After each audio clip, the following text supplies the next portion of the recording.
don't know when I ran away, but it was past Eastertide and before Lammas. Lammas to Michaelmas, and Michaelmas to Christmas. Christmas, Lent, and Easter. It must be nearly a year. Once I've lived in a town a year and a day, I'll be free. That's the law. The worst is over. This past winter, I don't know which was worse, the hunger or the cold, but I know I'll never go back. My father used to say he'd wish he'd run away when he was young and never had a wife or children.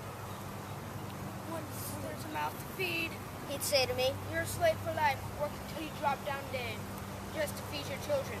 but he never did feed us. It wasn't his fault. A villain only gets what the Lord lets him keep, and our Lord was tight-fisted. Then the sickness came, and my parents died, and I ran away. I wish I kept count of the days since I left.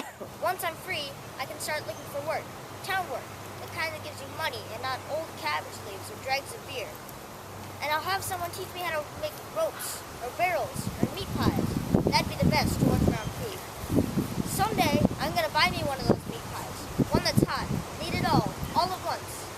And when it's harvest time, I'll go up to the fair and buy a blue ribbon for the girl who works up at the kennels. She was kind to me last winter.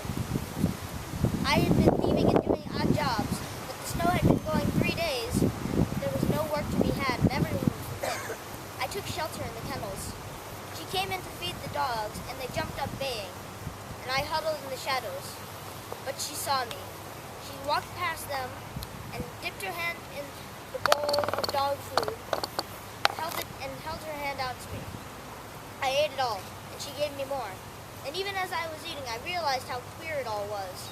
But I didn't care. I licked her hand as if it was a golden plate.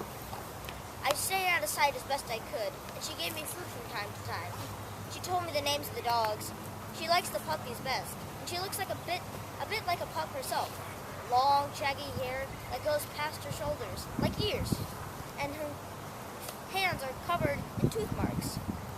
Someday I'll go back to her, and once I'm rich, I'll give her a ribbon, blue as her eyes, so she can make herself pretty and tie back her hair.